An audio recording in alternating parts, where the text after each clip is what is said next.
Assalamualaikum warahmatullahi wabarakatuh. Perkenalkan, nama saya Bagaskara Dias Raksaka dengan NIM 105250004 dari kelas IS1. Pada kesempatan ini saya akan mempresentasikan materi UTS pengantar ilmu komputer dengan tema peran brainware dalam sistem komputer modern dan contoh kasus kesalahan pengguna human error. Tujuan presentasi ini adalah membantu kita memahami bahwa secanggih apapun hardware dan software yang kita gunakan, manusia tetap menjadi faktor paling penting dan kadang paling rentan dalam keberhasilan sistem komputer. Apa itu sistem komputer? Pertama, mari kita pahami dulu apa itu sistem komputer. Sistem komputer itu adalah sebuah sistem yang terintegrasi, dirancang untuk mengolah data. Sistem ini terdiri dari 3 komponen utama yang tidak dapat dipisahkan dan saling bergantung satu sama lain untuk mencapai tujuannya. Di sini kita lihat bisa yang pertama itu ada hardware, yang kedua ada software, yang ketiga ada brainware. Hardware itu adalah perangkat keras semua komponen fisik komputer yang dapat dilihat dan disentuh. Itu bagian fisik komputer. Lalu software itu adalah perangkat lunak, kumpulan instruksi dan data yang memberi perintah kepada hardware. Lalu yang terakhir ada brainware. Brainware itu adalah pengguna atau manusia yang mengoperasikan, mengelola, dan mengendalikan sistem. Ketiga komponen ini tidak bisa dipisahkan. Tanpa salah satunya, sistem komputer tidak bisa berjalan. Yang pertama, ada penjelasan mengenai komponen hardware. Komponen hardware itu bisa kita anggap sebagai tubuh komputer.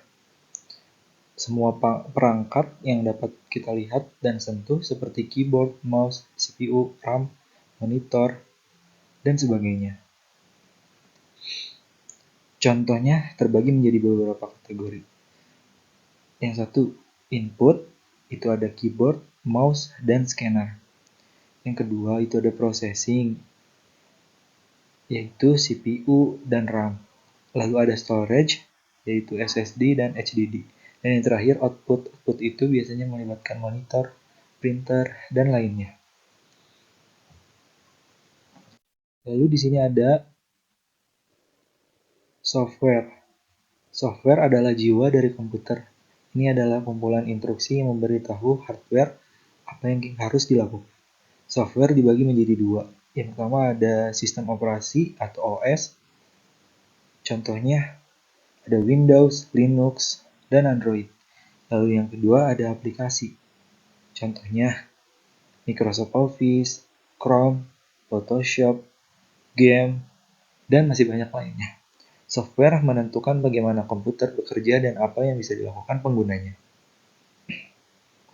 Lalu yang terakhir ada penjelasan mengenai brainware. Brainware adalah bagian penting dari sistem komputer, yaitu manusia sebagai pengendali sistem. Brainware tidak harus seorang ahli IT, brainware juga bisa berupa user pemula, karyawan kantor, operator, programmer, sistem analis, dan juga administrator jaringan. Mengapa brainware begitu penting? Karena manusialah yang menentukan apakah data yang diberikan ke sistem itu benar, mengatur cara software digunakan, mengontrol dan mengawasi hardware, memberikan tujuan dan arah untuk komputer itu sendiri. Kesalahan terbesar dalam sistem biasanya bukan berasal dari mesin, tapi dari manusia yang mengoperasikannya. Faktor human error bisa menyebabkan kerugian yang jauh lebih besar dibanding kerusakan hardware atau bug pada software. Lalu, di sini ada faktor penentu keberhasilan. Faktor penentu keberhasilan itu terbagi menjadi 3 penentu, pemberi dan pengambil. Yang menjadi penentu benar atau salah, brainware adalah satu-satunya komponen yang menentukan apakah data yang diinputkan dan instruksi yang diberikan kepada sistem itu valid dan benar. Lalu ada pemberi tujuan. Manusia mengonversi kebutuhan dunia nyata seperti laporan keuangan atau desain produk menjadi perintah digital yang dapat diolah oleh hardware melalui perantara software. Lalu pengambilan keputusan, sistem komputer hanya dapat menjalankan apa yang diperintah brainware. yang bertanggung jawab atas keputusan operasional. Lalu ada dampak kritis, kesalahan pengguna atau human error. Kerugian lebih besar, kesalahan yang dilakukan oleh brainware seperti salah menghapus data penting, mengklik tautan berbahaya, atau salah input formula. Seringkali menyebabkan kerugian data dan operasional yang jauh lebih besar. Lalu ada pintu masuk keamanan. Brainware adalah target utama dalam serangan cyber atau phishing. Disiplin dan literasi brainware adalah pertahanan pertama dan terpenting. Lalu terakhir ada inkonsistensi data yang buruk akibat input yang salah oleh pengguna, GIGO, garbage in garbage out, akan menghasilkan output yang buruk, membatalkan semua kekuatan hardware dan software. Lalu di sini kita akan membahas human error dalam sistem komputer. Human error adalah salah satu penyebab kegagalan sistem terbesar.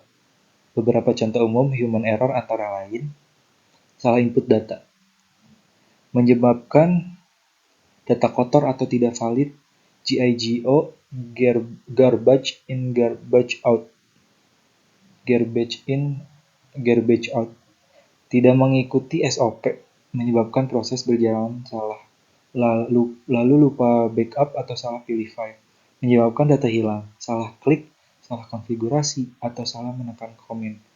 Lalu yang terakhir ada kurang paham sistem tapi memaksakan tindakan. Dari sinilah muncul konsekuensi berbahaya, data hilang, sistem down, proses bisnis berhenti, dan bahkan kebocoran keamanan. Lalu ada juga dampak domino human error. Human error dapat memicu efek domino yang sangat merugikan.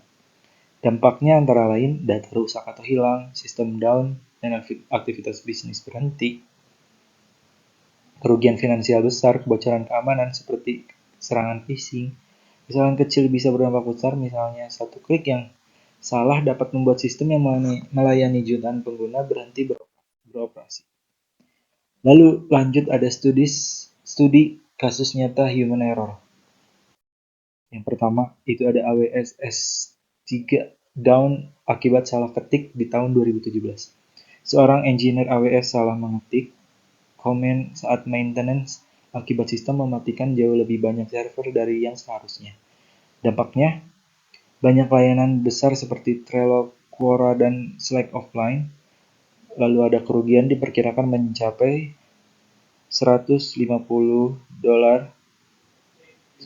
juta dolar USD. Pelajarannya, satu tipe saja bisa membuat internet lumpuh. Yang kedua, kecelakaan pesawat Air Asia dengan kode QZ8501 pada tahun 2014. Ini adalah contoh tragis interaksi buruk manusia dengan sistem. Pilot salah merespon peringatan teknis dan mencabut sirkuit breaker yang tidak seharusnya diotak-atik. Akibatnya autopilot mati dan pesawat tidak terkendali. Kesalahan manusia bisa menjadi faktor utama kegagalan sistem, seperti yang kita bahas tadi di brainware. Kasus yang ketiga, ada hilangnya 150.000 data pasien di Inggris pada tahun 2018. Bukan karena hacker, bukan virus, tetapi karena operator salah konfigurasi software EMIS web, data pasien hilang dan tidak bisa dipulihkan. Hal ini menunjukkan pentingnya pengecekan ulang sebelum menjalankan perintah kritis. Lalu yang keempat ada kasus NASA Mars Climate Orbiter. Pada tahun 1999, proyek senilai 327 juta USD hancur hanya karena perbedaan satuan input. Tim di lapangan menggunakan sistem imperial, sementara komputer NASA menggunakan metrik. Ketidakkonsistenan kecil ini membuat pesawat luar angkasa jatuh ke atmosfer Mars.